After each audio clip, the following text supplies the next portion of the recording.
Welcome to the world of e-bikes. Whether you're new to the concept or a seasoned rider, there's always something exciting to discover in this rapidly evolving field. This comprehensive guide will equip you with the knowledge you need to navigate the exciting world of e-bikes. From understanding the basic components to mastering the art of e-bike maintenance, I've got you covered. I'll cover everything from the basic components to different e-bike types and important factors to consider before making your purchase. You'll learn about the various motor types, battery capacities, and frame designs that make each e-bike unique. With so many options available, choosing the right e-bike can seem overwhelming. But don't worry, I'm here to help you make an informed decision that suits your lifestyle and needs. This guide will walk you through the process step by step, ensuring you feel confident in your decision. I'll discuss key considerations like range, speed, class, and comfort, helping you find the perfect match. By the end, you'll be well versed in e-bike lingo, familiar with different models, and ready to hit the road with your new electric companion. So buckle up and prepare for an electrifying adventure. E-bikes are bicycles that have been enhanced with modern technology to make riding easier and more efficient. They are equipped with an electric motor and a battery which work together to provide assistance while you pedal. This assistance can make a significant difference, especially when riding uphill or covering long distances. In this section, we will break down the key components that make an e-bike tick, helping you understand how each part contributes to the overall performance. First up, we have the motor, which can be considered the heart of your e-bike. The motor is responsible for converting electrical energy from the battery into mechanical power, propelling you forward with ease. Motors come in various types and power outputs, each suited for different riding styles and needs. We'll delve into the specifics of these motor types later in the series. Next, we have the battery, which can be thought of as the powerhouse of your e-bike. The battery stores the electrical energy that fuels the motor, and its capacity determines how far you can ride on a single charge. A larger battery capacity means you can travel longer distances without needing to recharge, making it ideal for long commutes or extended rides. Like motors, batteries come in different types and capacities, each with its own set of pros and cons. Some are lighter and charge faster, while others offer more range. The controller acts as the brain of the system, regulating the flow of electricity between the battery and motor. It ensures that the right amount of power is delivered to the motor based on your input, whether you're using pedal assist or throttle control. The controller responds to your input on the pedal, assist, or throttle, determining how much power to deliver to the motor, ensuring a smooth and efficient ride. Lastly, we have sensors that monitor various aspects of your riding, such as pedaling speed, cadence, and other factors. These sensors provide crucial information to the controller, allowing it to make real-time adjustments to the power delivery, ensuring a smooth and responsive riding experience.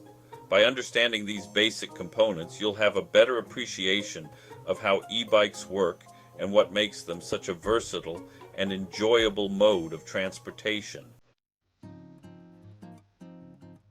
Understanding how e-bike motors work is key to unlocking their full potential. E-bikes typically use one of two main motor systems, pedal assist or throttle. Pedal assist systems, also known as pedelec, engage the motor when you pedal. Sensors detect your pedaling effort and provide proportional assistance, amplifying your input. This system offers a natural riding experience, making it feel like you have superhuman strength. On the other hand, throttle systems allow you to engage the motor without pedaling, which is similar to a motorcycle. Twist the throttle and the motor propels you forward regardless of pedaling input. This system is helpful for starting from a standstill, climbing steep hills, or when you need a break from pedaling. Many e-bikes offer both pedal assist and throttle options, providing flexibility and control over your ride. You can choose between different levels of pedal assist, adjusting the amount of assistance based on your needs and terrain. Throttle-only mode allows you to cruise effortlessly without pedaling, ideal for short distances or when you want to conserve energy. Placement of the motor on the bike can also determine performance. For example, A rear-mounted motor delivers power directly to the rear wheel. A mid-drive bike is better balanced and can more closely replicate the feeling of riding a normal bicycle.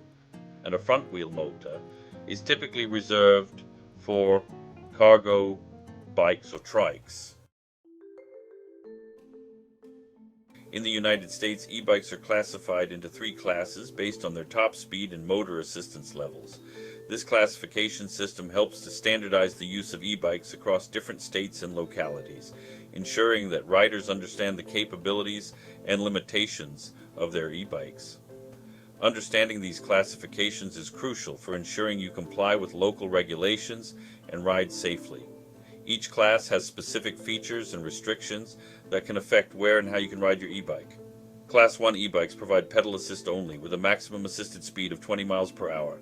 This means that the motor will only assist you while you are pedaling, making it a great option for those who want a little extra help on their rides. Without relying entirely on the motor only engages when the rider is pedaling, and it disengages at 20 miles per hour. This ensures that the rider maintains a level of physical activity while still benefiting from the motor's assistance.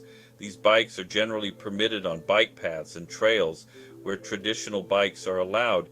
This makes them a versatile option for both urban commuting and recreational riding. Class 2 e-bikes, like Class 1, have a top assisted speed of 20 miles per hour. However, they offer both pedal assist and throttle-only modes, providing more flexibility for the rider. And the throttle allows riders to accelerate without pedaling, but the motor still disengages at 20 miles per hour. And this can be particularly useful for riders who need a quick boost of speed, or for those who may have difficulty pedaling for extended periods.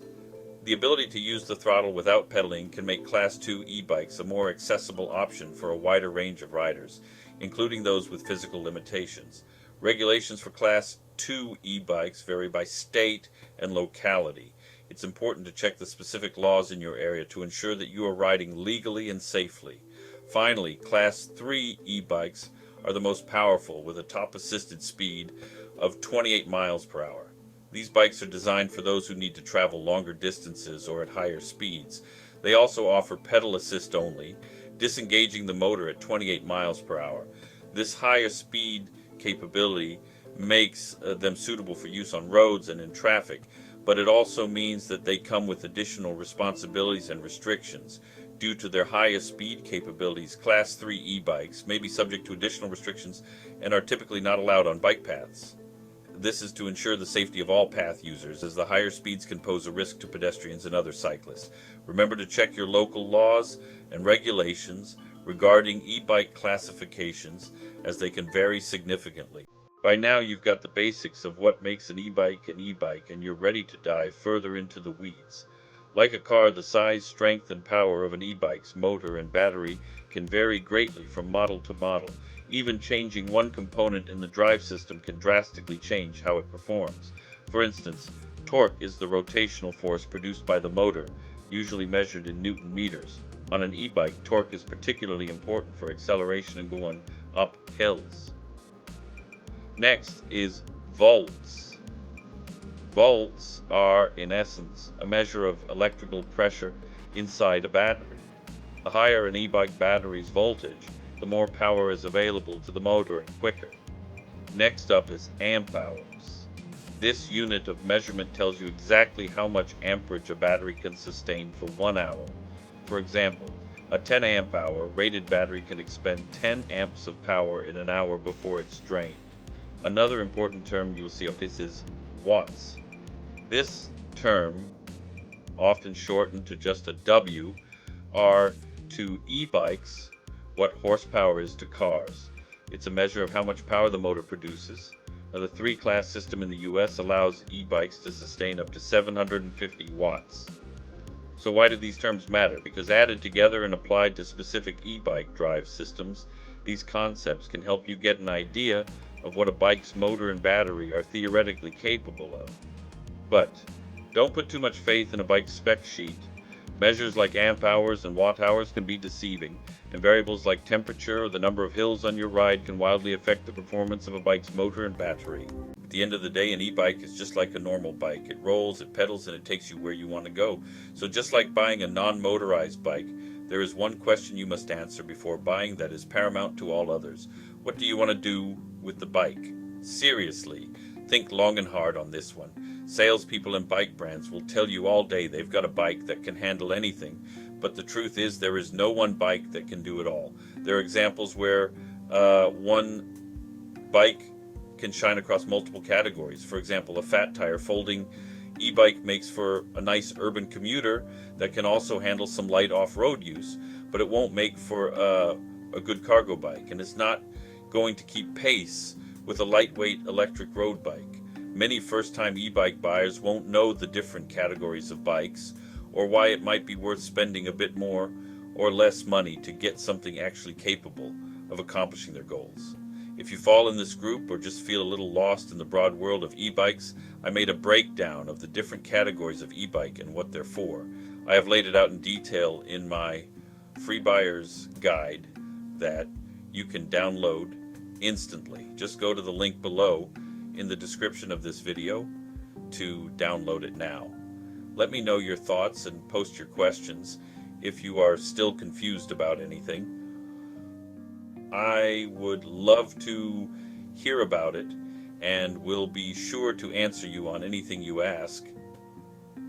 See you in the next video. Thanks so much for watching. I appreciate your time. Happy riding.